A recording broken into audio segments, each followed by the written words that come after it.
আসসালামু আলাইকুম ওয়া রাহমাতুল্লাহি ওয়া বারাকাতুহু। আশা করি সবাই ভালো আছেন। সবার জন্য রইল ভালোবাসা ও শুভকামনা।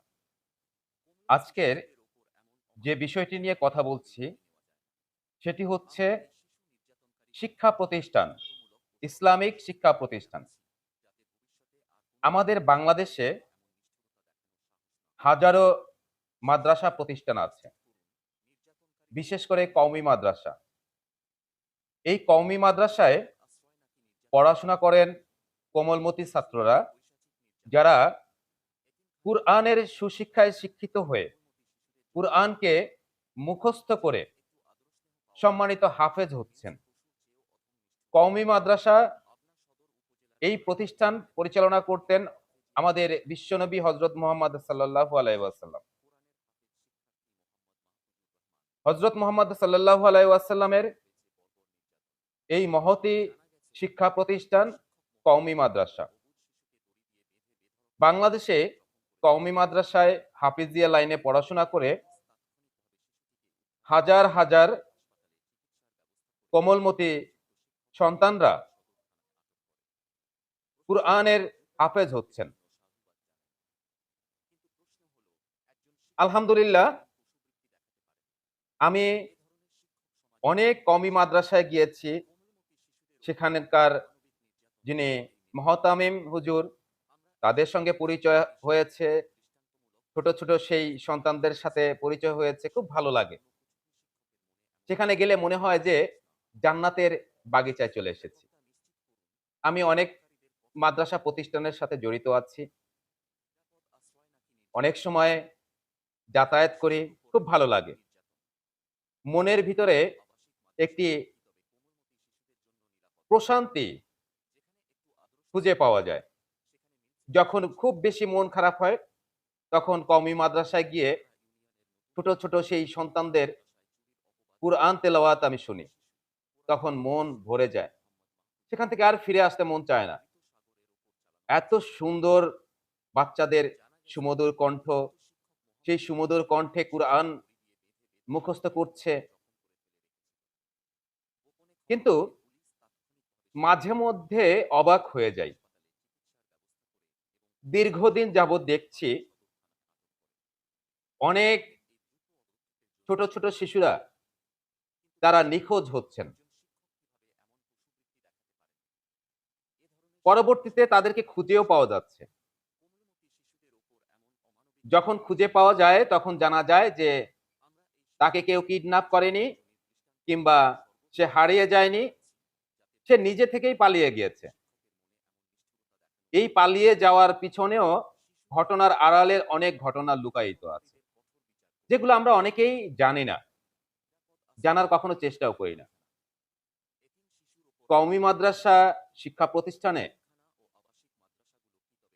যে সকল কমলমতি সন্তানরা পড়াশোনা করে কুরআনের হাফেজ হওয়ার জন্য চেষ্টা করছেন, তারা গভীর রাতে উঠে কুরআন পড়েন, কুরআন তেলাওয়াত করেন। সেখানে তাদের অভিভাবক মা-বাবা, ভাই-বোন, ছোট, ছোট খেলার সাথীদেরকে ফেলে রেখে একাকী সেই মাদ্রাসা প্রতিষ্ঠানের ভিতরেই থাকতে হচ্ছে। সেখানে গড়ে উঠছে নতুন এক জীবন। সেই পড়াশোনার চাপ, কিংবা মা-বাবা, ভাই-বোনের আদর, স্নেহ, মায়া, মমতা থেকে বঞ্চিত হওয়া, মন যা চায় সেটা করতে না পারা, মন খেতে যেটা চায় সেটা খেতে না পারা, এই বিভিন্ন কারণে অনেক সন্তানরা তারা মাদ্রাসায় পড়াশোনা করতে চায় না। তারা মনে করে এটা অনেক কষ্টের। আসলেই একজন হাফেজ হওয়া এত সোজা বিষয় না। অনেক পরিশ্রম করতে হয়, অনেক কষ্ট করতে হয়। অনেক ত্যাগ তিতিক্ষা অতিক্রম করে তারপর একজন সম্মানিত হাফেজ হতে হয়। যারা মাদ্রাসার সাথে যোগসূত্র আছে, যারা মাঝে মধ্যে যাতায়াত করেন, শুধুমাত্র তারাই এটা সম্পর্কে কিছুটা হলেও অবগত থাকেন। এই সন্তানরা যখন পবিত্র কুরআন শরীফের আলোকে আলোকিত হতে গিয়ে বিভিন্ন রকম বাধার সম্মুখীন হতে হচ্ছে। খেলাধুলা করতে পারছে না, সময় মতন যা মন চায় সেটা খেতে পারছে না।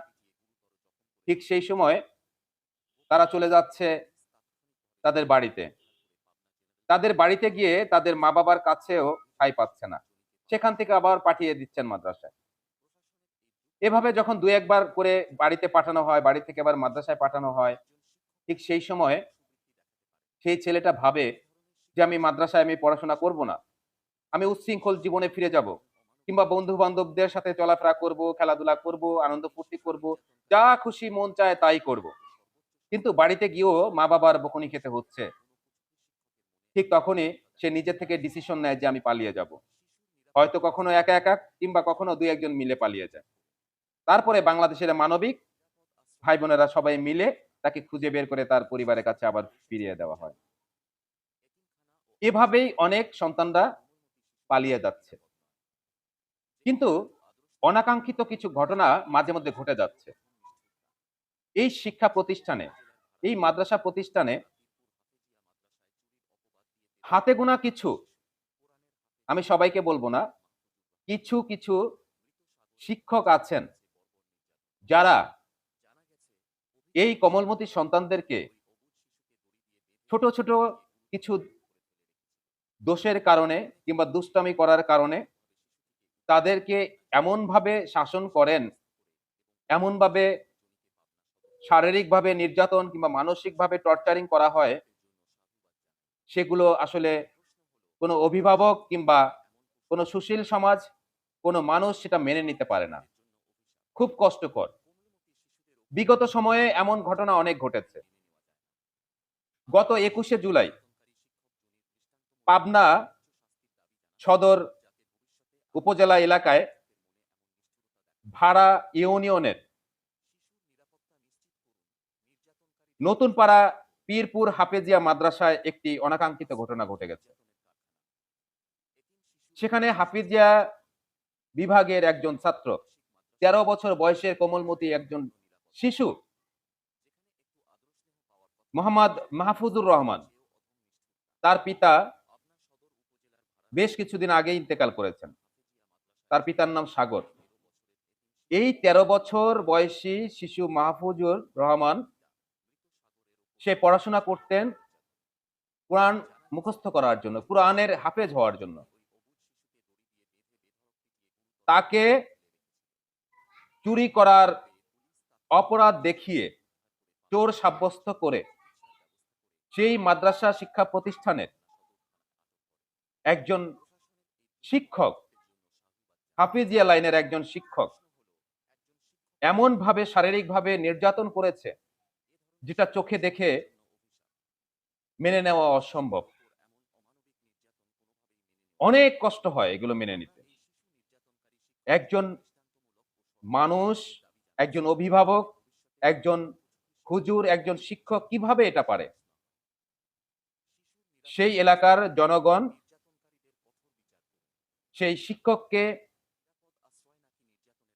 সাথে, সাথে আটক করেছে। এরপরে 999 এ কল দিয়ে পুলিশের কাছে সোপর্দ করেছে। পুলিশ ঘটনাস্থলে এসে সেই নির্যাতনের শিকার হওয়া ১৩ বছরের মাহফুজুর রহমানকে মারাত্মক অসুস্থ অবস্থায় কিংবা মারাত্মক ক্ষতবিক্ষত অবস্থায় তাকে উদ্ধার করে পুলিশ তার পরিবারের লোকজনের সাথে নিয়ে গিয়ে হাসপাতালে চিকিৎসার জন্য ভর্তি করিয়েছেন। এবং সেই মাদ্রাসার শিক্ষক যিনি অমানবিকভাবে এই ১৩ বছরের শিশু মাহফুজুর রহমানকে শারীরিকভাবে নির্যাতন করেছেন, আঘাত করেছেন, রক্তাক্ত করেছেন, তাকে গ্রেফতার করে থানায় নিয়ে গেছে। এমন ঘটনা পূর্বেও অনেক ঘটেছে। আমাদের বিশ্বনবী হযরত মুহাম্মদ সাল্লাল্লাহু আলাইহি ওয়াসাল্লামের এই মহতী শিক্ষা প্রতিষ্ঠান কওমি মাদ্রাসায় যে সকল হাফেজিয়া লাইনের শিক্ষক, যাদেরকে হুজুর বলা হয় ইসলামিক ভাষায়, তারা অত্যন্ত সম্মানীয় ব্যক্তি, তারা গুণীজন, তারা আল্লাহর প্রিয় ব্যক্তি। তাদেরকে আল্লাহ ভালোবাসেন, মানুষ তাদেরকে সম্মান করেন। সেই সকল শিক্ষকদের, হাজারো শিক্ষকদের মাঝে কতিপয় এমন কিছু মানুষরূপী অমানুষ আছেন, কিংবা হুজুর এই ইসলামিক লেবাস পরে শিক্ষক নামের কলঙ্কিত অধ্যায় তৈরি করছেন, শিক্ষকদের সম্মান নষ্ট করছেন। এই কতিপয় শিক্ষক এই মাদ্রাসা প্রতিষ্ঠানকে ধ্বংস করার জন্য, ইসলামকে কলঙ্কিত অধ্যায়ে পরিণত করার জন্য তারা বিভিন্ন রকমের লেবাস ব্যবহার করে বিভিন্ন কওমি মাদ্রাসায় তারা চাকরি শুরু করছেন এবং সেখানে সুযোগ বুঝে এই কমলমতি সন্তানদের মানসিক টর্চার, শারীরিক টর্চার, বিভিন্ন রকম বিভিন্ন সময় অনাকাঙ্ক্ষিত ঘটনা ঘটাচ্ছেন। আমি একজন মুসলিম সম্প্রদায়ের মানুষ হিসাবে আমার নবী হযরত মুহাম্মদ সাল্লাল্লাহু আলাইহি সাল্লামের এই শিক্ষা প্রতিষ্ঠান কওমি মাদ্রাসার একজন শুভাকাঙ্ক্ষী হিসাবে, একজন খাদেম হিসাবে আমি সকল হুজুর, শিক্ষক যারা শিক্ষা প্রতিষ্ঠানের সাথে জড়িত আছেন সবাইকে জোর অনুরোধ করে আবেদন জানাচ্ছি, প্রতিটি মাদ্রাসা শিক্ষা প্রতিষ্ঠানে সন্তানদের ভালোবাসা থেকে বঞ্চিত করে নির্যাতন করবে এমন শিক্ষক মন মানসিকতা যাদের আছেন তাদেরকে অনতিবিলম্বে খুব দ্রুত সময়ের ভিতরে মানসিকভাবে পরিবর্তন হতে হবে। বিগত সময়ে অনেক শিশু এমন নির্যাতন হয়েছে, এমন ভাবে শারীরিকভাবে নির্যাতন করা হয় সেখানে গরুও এভাবে কেউ পিটায় না, কিংবা কোনো পশু প্রাণী এভাবে আঘাত করে না। আমাদের নবী করিম সাল্লাল্লাহু আলাইহি সাল্লাম তিনি শিশুদেরকে ভালোবাসতেন, শিশুদেরকে বুঝাতেন শিশুরা তো দুষ্টামি করবে, আপনি আমার সিনিয়র পার্সন, আপনি আমার অভিভাবক, আপনিও দুষ্টামি করেছেন ছোট বয়সে, আমি যখন ছোট ছিলাম তখনও দুষ্টামি করেছি। আমার অনেক ভালো মনে আছে আমি স্কুলে দুষ্টামি করতাম, যখন আমার শিক্ষকের সামনে পড়তাম তখন আমার শিক্ষক বলতেন যে হাত পাতো, আমি হাত পাততাম, বেত দিয়ে আমাকে আমার হাতে আঘাত করতেন। এটাকে শাসন বলে। কিংবা পিঠে একটা থাপড় দেন, একটা আঘাত করেন, বেত দিয়ে হাতে দুইটা আঘাত করেন, এটাকে শাসন বলে। কিন্তু এমন ভাবে নির্যাতন করা হয় যে তার সারা শরীরে, তার পিছনে, পায়ে, হাতে, পিঠে ব্যত্রাঘাত কিংবা বিভিন্ন রকমের ক্ষত বিক্ষত রক্তাক্ত হয়ে যায়। একটা পশুকে, একটা কোন প্রাণীকে, কোন কুকুরকেও এভাবে কেউ মারে না, কোন গরুকেও এভাবে মারে না, যেভাবে নির্যাতন করা হয়। এরা এই শিক্ষা প্রতিষ্ঠানের সম্মান নষ্ট করছে, এরা কওমি মাদ্রাসার সম্মান নষ্ট করছে। এরা চায় না কওমি মাদ্রাসাগুলো ভালোভাবে চলুক, সম্মানের সাথে চলুক। এই লেবাসদারী শিক্ষক নামের কলঙ্কিত মানুষদেরকে দ্রুত আরো পরিশোধিত হতে হবে। আমি সবাইকে উদ্দেশ্য করেই বলছি, আজকের এই ভিডিওটি যারা দেখবেন দয়া করে সবাই বেশি বেশি শেয়ার করবেন। বাংলার বুকে, বাংলাদেশে যেখানে যেখানে কওমি মাদ্রাসা আছে, প্রত্যেকটি কওমি মাদ্রাসায় যে সকল সন্তানরা পড়াশোনা করছেন, যারা শিক্ষকতার সাথে জড়িত আছেন, সবাইকে আমরা ভালোবাসি, সবাইকে আমরা ভালোবাসবো, সবাইকে সাপোর্ট দিব। অনেক শিক্ষা প্রতিষ্ঠানে এতিম সন্তানরা পড়াশোনা করেন, অনেকের মা নাই, অনেকের বাবা নাই, অনেকের মা বাবা কেউ নাই, অনেকের দেখা যায় যে মা বাবা আছে কিন্তু হতদরিদ্র, তারা জেনারেল লাইনে পড়াশোনা করানোর মতন সেই আর্থিক অবস্থা নেই। তারা চায় তারা মাদ্রাসার লাইনে পড়াশোনা করাবে, অনেকে চায় যে আমার সন্তান হাফেজ হবেন, আমার সন্তান ইসলামের সুশিক্ষায় শিক্ষিত হবে। সেই সকল কওমি মাদ্রাসায় পড়াশোনার জন্য, হাফিজ বানানোর জন্য, মাওলানা বানানোর জন্য, মুফতি মুহাদ্দিস সাইকুল হাদিস বানানোর জন্য তারা আল্লাহর কাছে দোয়া কামনা করেন। আমরাও ঠিক সেভাবে আমাদের সন্তানরা যাতে ইসলামের সুশিক্ষায় শিক্ষিত হতে পারে, আমাদের পার্শ্ববর্তী হাজারো সন্তান যারা আছে তারা যেন সুশিক্ষায় শিক্ষিত হতে পারে, আমরাও সেটা কামনা করি। কিন্তু পূর্বের ন্যায় কিংবা পাবনা সদর বেড়া ইউনিয়নের যে হাফিজিয়া মাদ্রাসায় যে 21 জুলাই যে অনাকাঙ্ক্ষিত ঘটনা ঘটে গেছে, একটি কোমলমতি 13 বছরের একটি সন্তান মোহাম্মদ মাহফুজুর রহমানকে যেভাবে শারীরিকভাবে নির্যাতন করা হয়েছে, এই শারীরিক নির্যাতন যেন আর দ্বিতীয়বার যেন পুনরাবৃত্তি না ঘটে, আমি সবার দৃষ্টি আকর্ষণ করে অনুরোধ করছি। অনেকেই আমার সিনিয়র পার্সন আছেন, শিক্ষকতার সাথে জড়িত, অনেকেই আমার সমবয়সী আছেন, অধিকাংশই আমার জুনিয়র।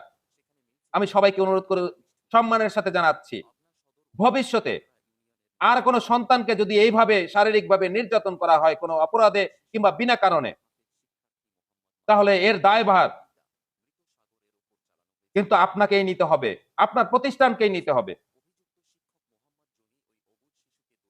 আমাদের সন্তানরা তারা মা বাবার আদর থেকে বঞ্চিত হচ্ছে, ভাই বোনের আদর থেকে বঞ্চিত হচ্ছে, এলাকার বন্ধু বান্ধব, ছোট ছোট খেলার সাথীদের সাথে বঞ্চিত হচ্ছে, অনেক কিছু বঞ্চিত করে ত্যাগ তিতিক্ষা করে তারা কিন্তু কোরআনের হাফেজ হওয়ার জন্য অনেক পরিশ্রম করছে। কখনো খেয়ে কখনো না খেয়ে, মন যা চায় তা খেতে পারছে না, সময় মতন খেতে পারছে না। অনেক মাদ্রাসা প্রতিষ্ঠান আছে, সেখানে আশেপাশের বাড়িওয়ালারা কিংবা ধনী ব্যক্তিরা কিংবা ধনাঢ্য ব্যক্তিরা, সম্ভ্রান্ত পরিবারের লোকজনরা অনেকেই সেখানে দান করছেন না, অনুদান দিচ্ছেন না, খাবার দিচ্ছেন না। অনেক সন্তানরা কষ্টে কিন্তু কমি মাদ্রাসায় পড়াশোনা করছেন। আমার নিজের চোখে দেখেছি, অনেক কমি মাদ্রাসায় একটি ফ্যান নাই, প্রচন্ড গরমের সময় তারা গরম সহ্য করে তাল পাতার পাখা ব্যবহার করে তারা এক একজন হাফেজ হওয়ার জন্য মনস্থির করে, কষ্ট করে, পরিশ্রম করে, মাথার গাম সারা পাঞ্জাবি ভিজে গিয়ে সেখানে পড়াশোনা করছে। এত পরিশ্রম করার পরেও এই সকল মাদ্রাসা শিক্ষা, ইসলামী শিক্ষা প্রতিষ্ঠানগুলোতে যদি সেই দুধের মতন আর গরুর চুনার মতন, যে এক বালতি দুধের ভিতরে এক ফোঁটা গরুর চুনা পড়লে যেভাবে মানুষ দেখে ফেললে সেই দুধটা ফেলে দিতে হয়, ঠিক তেমনই অবস্থা হয়ে গেছে আমাদের বাংলাদেশের পরিস্থিতি। আমি মনে করি বাংলাদেশে যত শিক্ষা প্রতিষ্ঠান আছে, সারা পৃথিবীতে যত শিক্ষা প্রতিষ্ঠান আছে, কওমি মাদ্রাসা একমাত্র হযরত মুহাম্মদ সাল্লাল্লাহু আলাইহি সাল্লামের নির্দেশনাকারী শিক্ষা প্রতিষ্ঠান কিংবা আল্লাহর প্রিয় প্রতিষ্ঠান। এখান থেকে প্রতিটা সন্তান বের হয় এক একটা সুশিক্ষায় শিক্ষিত হয়ে। তারা কোরআনকে বুকের ভিতরে ধারণ করে রাখে, মনের ভিতরে ধারণ করে রাখে। প্রতিটা পশম থেকে তাদের কোরআনের আওয়াজ বের হয়। সেই সকল শিক্ষা প্রতিষ্ঠানে যদি খারাপ মনের একজন শিক্ষক ঢুকে যায়, সেই প্রতিষ্ঠানকে কিন্তু কলঙ্কিত করতে বেশি সময় লাগে না। আমরা সারা বাংলাদেশের যত কওমি মাদ্রাসার শুভাকাঙ্ক্ষী আছি, শিক্ষক মন্ডলী আছি, অভিভাবক আছি সন্তানদের, আমরা সবাই আরো সচেতন হব, যাতে করে ভবিষ্যতে আর এমন করে অনাকাঙ্ক্ষিত ঘটনার দ্বিতীয়বার পুনরাবৃত্তি না ঘটে। আল্লাহ তাআলা আমাদের সবাইকে ইসলামের সুশিক্ষায় শিক্ষিত হওয়ার জন্য কিংবা এই ইসলামী প্রতিষ্ঠানগুলো সুন্দরভাবে পরিচালনা করার জন্য আরো বেশি বেশি তৌফিক দান করুন। আল্লাহ আমাদের সবাইকে বুঝ দান করুন। যারা মানুষ গড়ার কারিগর, যে সকল শিক্ষকরা আছেন, আমি প্রতি শিক্ষককে আমি সম্মান জানাই, কারণ আমার পরিবারেও শিক্ষক আছেন। আমার গর্ভধারিণী মা একজন শিক্ষিকা। আমার জন্মের পর থেকে দেখছেন তিনি মানুষ গড়ার কারিগর হিসাবে নিজেকে নিয়োজিত রেখেছেন শিক্ষকতা পেশায়। আমি শিক্ষকদের অতি সম্মান করি, আমার মাথার তাজ মনে করি আমি প্রত্যেকটি শিক্ষককে। আমি সেই সকল শিক্ষককে আমি সম্মানের সাথে অনুরোধ করে বিদায় নেওয়ার আগে আবারও বলছি, শিশুদেরকে ভালোবাসুন, শিশুদেরকে স্নেহ করুন। শিশুরা তো একটু দুষ্টামি করবেই, শিশুরা তো পড়াশোনা ঠিক মতন অনেকে মুখস্থ রাখতে পারবে না, কারণ সব সন্তানের কিন্তু একরকম ব্রেন না। আমার সন্তানের ব্রেন ভালো, আরেকজনের সন্তানের ব্রেন ভালো নাও হতে পারে। তাই বলে তাকে হিংসা করা যাবে না, তাকে খারাপ চোখে দেখা যাবে না। তাকে ভালো স্টুডেন্ট বানানোর জন্য, তার জ্ঞান আরো পরিষ্কার করার জন্য চেষ্টা করতে হবে। তাকে বোঝাতে হবে, তুমি কেন পারছো না? সে তো ভালো পারছে, সে তো ফার্স্ট হচ্ছে, তুমি কেন পারছো না? এখন আমার সন্তান ফার্স্ট হচ্ছে না, আমার সন্তান ফেল করেছে বিধায় আমার সন্তানকে আমি মারধর করব, আমার সন্তানকে ঘর ঘর থেকে বের করে দিব ঘাড় ধাক্কা দিয়ে। আমার সন্তান, অনেকেই আছে পড়াশোনায় ফেল করেছে, অভিভাবক বকা দিয়েছে বিধায় তার সন্তান আত্মহত্যা করেছে। অনেক এরকম ঘটনা ঘটেছে। আমাদের সন্তানদেরকে, কোমলমতি সন্তানদেরকে আর কখনো যেন আঘাত না করি।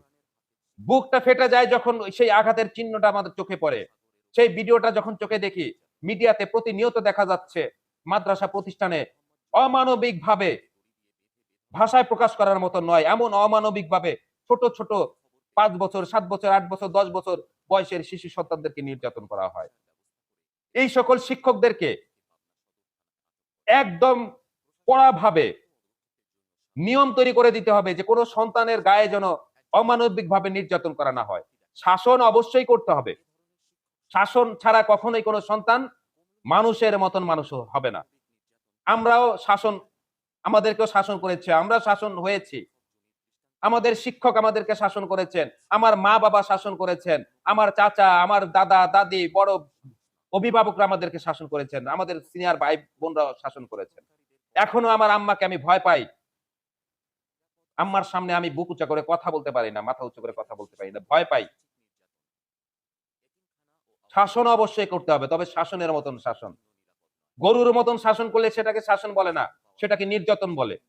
আমরা চাই আমাদের সন্তানদেরকে আমরা শাসন করে, সুশিক্ষায় শিক্ষিত করে, মানবিক একজন মানুষ হিসাবে এই বাংলার বুকে, এই পৃথিবীর বুকে তাকে ভবিষ্যৎ প্রজন্ম হিসাবে তৈরি করি। সবার জন্য মঙ্গল কামনা রইল। আমার জন্য দোয়া করবেন। সবার সুস্বাস্থ্য ও দীর্ঘায়ু কামনা করে, যারা কবরবাসী হয়েছেন প্রত্যেকের কবরে বিদায় আত্মার মাগফিরাত কামনা করে আজ এখানেই বিদায় নিচ্ছি। আসসালামু আলাইকুম ওয়া রাহমাতুল্লাহি ওয়া বারাকাতুহু।